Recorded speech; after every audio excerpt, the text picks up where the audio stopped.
Well, get ready for an extraordinary episode coming to you from bustling HomebrewCon in San Diego. We have a real treat for you today. I had an in-depth chat with homebrewing maestro Jamil Zainasheff, and he spilled all his hops on his award-winning brewing secrets. Now, we dove into homebrewing gear that you need, but wait until you hear Jamil's surprising must-have for every homebrewer. It's really going to change the way you brew forever. Now, from brewing wisdom to top-tier gear, he pulled out all the stops, and you won't want to miss Jamil's game-changing recommendations, so stick around to the very end. So let's tap into the secrets of homebrewing greatness. Let's go. I'm at the 2023 HomebrewCon, and I was able to corner Jamil Zainasheff. I mean, we have been trying to get together, I bet, 3 years. Oh, wow. Yeah. And so I'm glad we finally got a chance to get together. But I was anticipating you'd be here because we're at HomebrewCon, and you've been here doing a lot of things, right? What have you been doing at HomebrewCon? Oh, wow. Mainly just meeting up with old friends. HomebrewCon to me is like a family reunion. And it just some of the people I've seen, I saw at my very first HomebrewCon in Texas. I was thinking of Hal and Harold. It's just I've grown by homebrewing. I've grown this giant family, and anytime I go to one of these events, I've got friends everywhere. We may never have met before, but we'll take care of each other. We'll make sure each other has a great time. So if I go to HomebrewCon, I can ask you a hard question. Oh, absolutely. Wow. This is a setup question, Jamil. Oh, my God. So these are what you've answered in the polls. So we'll start with the most important question, Okay. Jamil. So in my audience, the most important question for you is, drum roll, which of these topics would you prioritize for Jamil Zainasheff? Mm-hmm. There was also kind of maybe you'd do a webinar in there, but we won't get into that yet. Okay. No commitment, understand. All right. So the most important question was your most important yeast tips. Now, you've been a pro brewer. Yeah. You've been a home brewer. I guess you're back to a little bit of both now and probably consulting and doing a lot of other things. But for I'd say average brewer out there, what's the most important yeast tips you learned? And they may have changed a little bit since you wrote your book. No, I think fundamentally the one factor that changes people's beers for the much better is temperature control of fermentation. So a lot of people are pitching the correct amount of yeast now. The yeast manufacturers have just made it easier and easier for that to happen by changing the amounts that they're producing to match what most homebrew pitches are, whether that be wet yeast or dry yeast. The dry yeast manufacturers have expanded their catalogs greatly to provide a much larger range for people around the world, because it's hard to get wet yeast around the world. So dry yeast is a little bit easier for that, cheaper to ship. I'm a big fan of dry yeast. Yeah, the dry yeasts have come a long way since I started brewing, but the one fundamental thing that a brewer can do to make great beer is control the temperature of the fermentation. So not the temperature of the room, right, but the temperature of the actual liquid in your fermenter. So by putting a probe on there and a controller, you can control the chilling environment or the heating environment, depending on your situation. And, by doing so, you can make really wonderfully clean, well-fermented beers using the yeast products of today. So it's still down to the brewer and temperature control. So temperature control for cooling things can be extra difficult. Mm-hmm.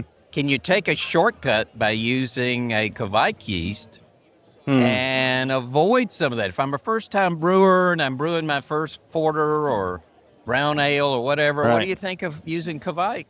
The Kveik yeasts are great. They're unique, and they can withstand some really high temperatures, but that does not make them the best yeast to brew beer.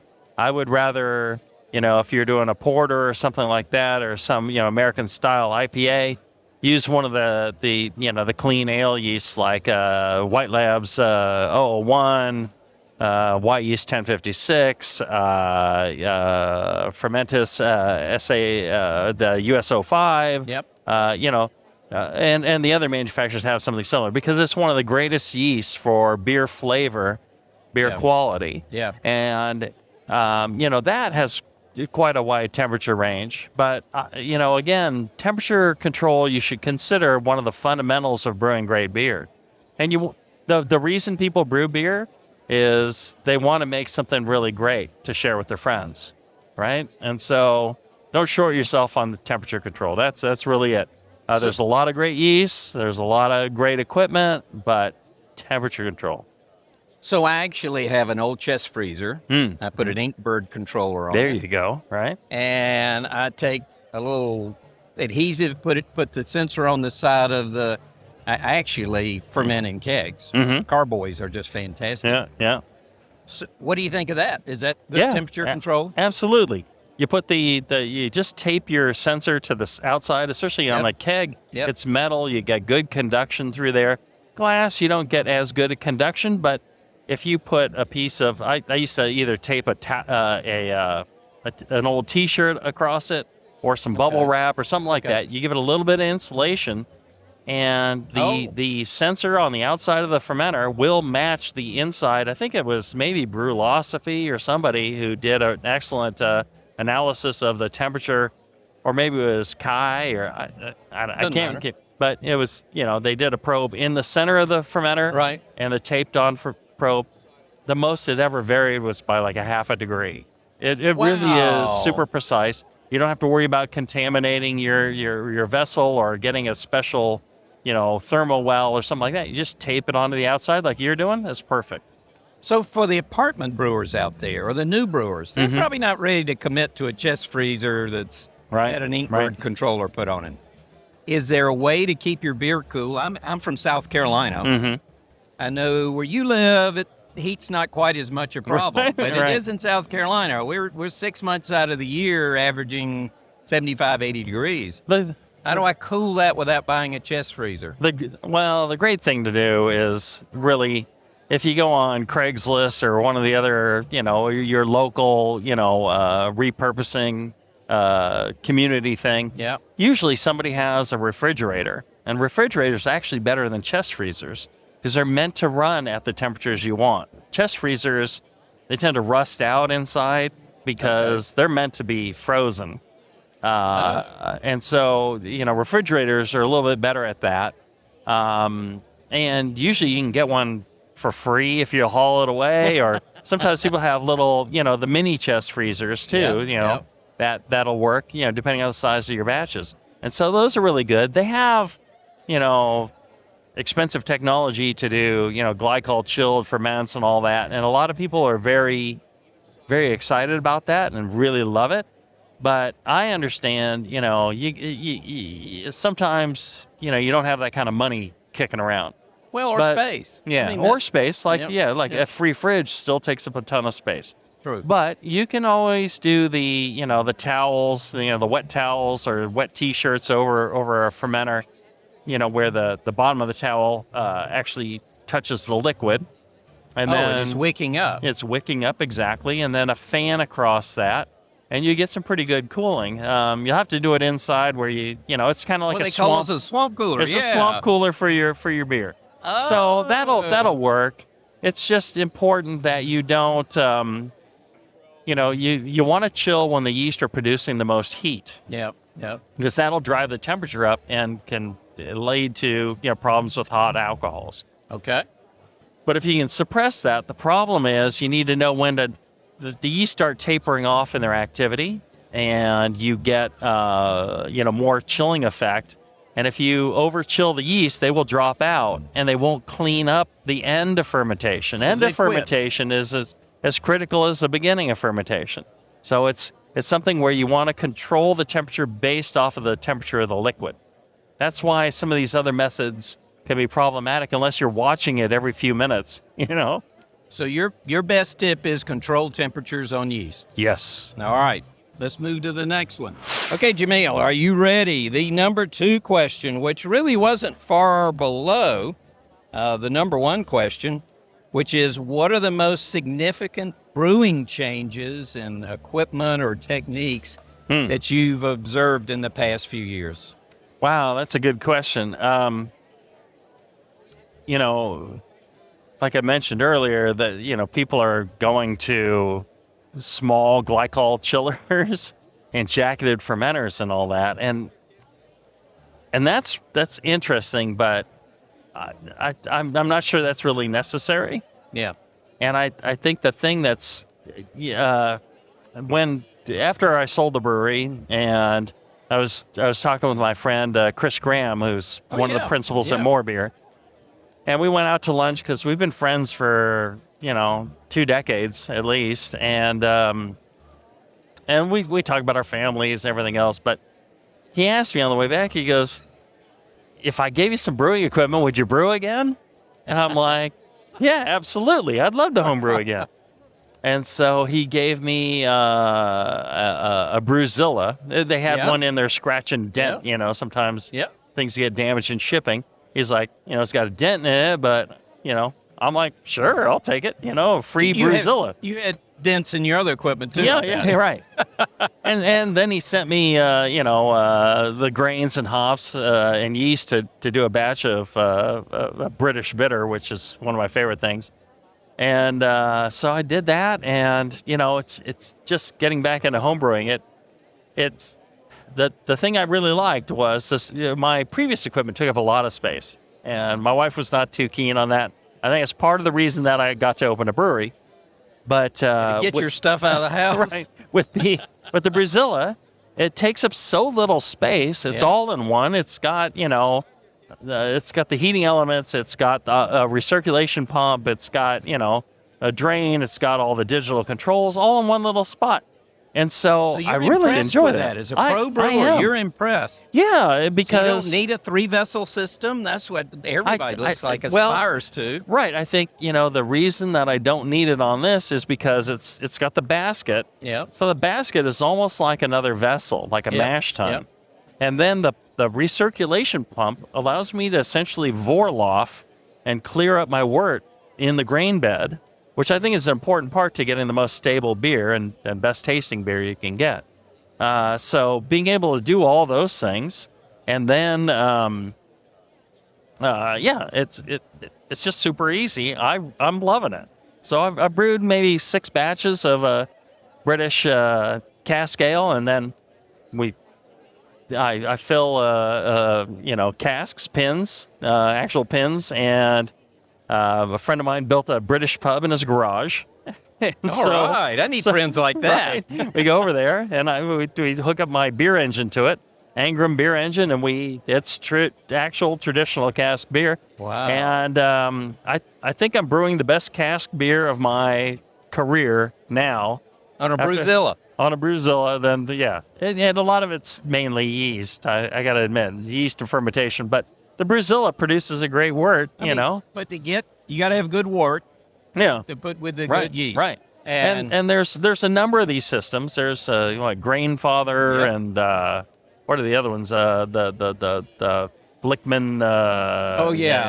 Brew Easy. Is that the Brew Easy? Yep. Yeah. There's a number of these, and I'm really impressed. If you told me to open a brewery with that, no, but. As a homebrewer, I love it. Well, I started out with an all-in-one, and I was a little embarrassed because everybody else had 3-vessel systems. But you're saying how does the beer taste? Wonderful. Yeah. So there's your answer. So I shouldn't be embarrassed by having an all-in-one. No. It's like the car you drive shouldn't define who you are. Who you are, right? Yeah. All right. So. All-in-one systems is the biggest change that Jamil says. So the next most important question was, what are your recommended sources for recipes? Now, these are recommended. Now, there's lots of recipes and a lot of junk on the internet. We want Jamil recommended recipes. Well, you can get a lot of my recommended recipes, the recipes that I designed, developed, and I wrote a book Yeah. called Brewing Classic Styles. And I wrote it with my good friend John Palmer. But all those recipes are mine, and they were developed because before writing the book, I didn't do this thinking of writing a book. But what I did was I wanted to brew a gold medal winning recipe for every style in the BJCP guide.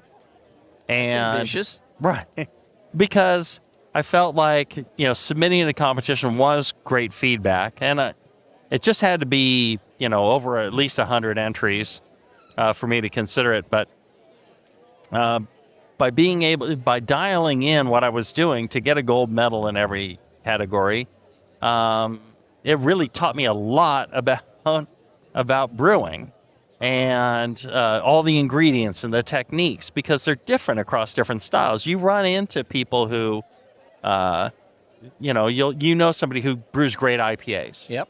Oh, I know somebody who brews great Hefeweizen's. I know somebody who brews great sours or great high alcohol, low alcohol, all this. Rarely do you come across somebody who can brew all of them, right? And I felt like by being able to do that, my knowledge of brewing would improve. And it really was. It was a great education. It was a broad education. Yeah. And once I did it, they asked me to write the book, and I did. And so Brewing Classic Styles, I think, is still one of the best. I did about 8 or 9 years of the style profile column in BYO magazine. And there I had more room to write fully about how you develop a recipe and things like that. And the thing about the Brewing Classic Styles is it's all from one source, right? So the problem with going out on the internet is it's kind of random. It's hit or miss. Equipment makes a difference. Yes. So I guess yours was brewed on similar equipment in every batch. Yes. Yeah. So I still think that's a great source. I'm going to do an updated version of it, modern and classic styles. So, and I'll have more room to wax eloquent about, the ranges of grains, why you're using these grains, what kind of flavor you're trying to develop, and that's just one of the things I'm good at is recipe. Well, we'll have to get together again when that comes out. I'm Sure. looking forward to that. All right. So I think this one is the last question, and definitely not the least, because some of these are pretty close. So I think you've kind of already said it. This is recommendations from Homebrewing Gear. So you said all-in-ones. Right. Is there another thing that you would recommend? Maybe that's kind of new that, all-in-ones are kind of new. Temperature control. It's really the most important. It's people worry a lot about water and mash temperature and things like that. I wouldn't go too much down that road until you can master fermentation and temperature control. But having a nice pH meter. Avoid the $15 ones on eBay or $8 ones on eBay because they don't really work. They may work for a little bit, but not really. Not reliably long term. Is what I hear. You gotta be up in the $100 to $150 range, and you get a true probe, and that's nice. Brewing with a friend of mine who was brewed for years, but he wasn't getting the best results. A super smart guy, but something was wrong. So we started brewing together, and one of the things I noticed that he was lacking was the tools to do good measurements. So he was writing down stuff, but he didn't have enough good measurements. So hydrometer jar. He had a hydrometer, but not a good hydrometer jar. He had a refractometer, but not the hydrometer to back it up. He had some pH strips, but they were the wrong range, and he had one of those cheapy pH meters, and so so just being able to track what you're doing and really, record what actually happened, that is very helpful when you brew it again. It didn't turn out the same way. you can go back to those notes. You can say, well, look, I recorded every measurement down. Here's With where good I equipment. went wrong. Or Yes. adequate equipment. Yes, That's adequate exactly. equipment. Doesn't have to be, like you're launching a probe to Mars, but you need to be able to, do a fairly accurate measurement. Okay, so last question as we close. We're in a really unique place. Yeah. You mentioned HomebrewCon. Can you share what's going on here in the building? A bunch of wonderful Behind us? people that all brew beer and, Yep. and love the homebrew and the community. We're out here sharing. There's some of my friends from San Diego that I've known since I've been brewing.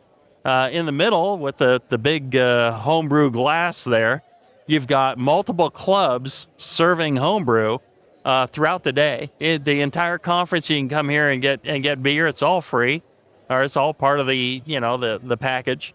And the clubs bring out their best brewers and their best beer, and they man it and serve.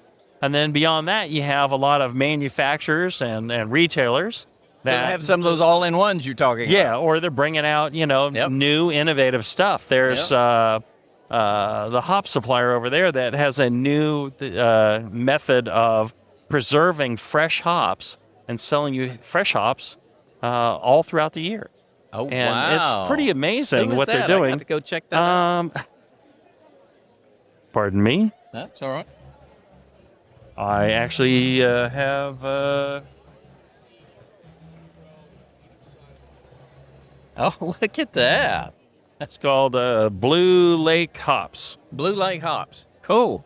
We might go over there and check them out. Well, Jamil, it's been a long time. Been looking Yeah. forward to it.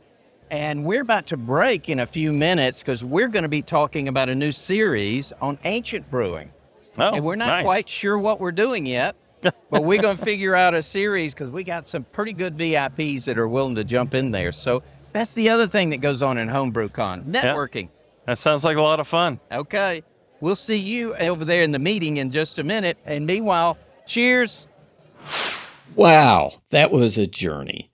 Now, sincere thanks to the incredible Jamil Zainasheff for sharing his wisdom and homebrewing recommendations. Now, remember, folks, brewing is an art, and every artist needs their tools. So if you found this video and it stirred up some brewing ambitions, then please go ahead and smash that like button. It really supports us in creating more content like this.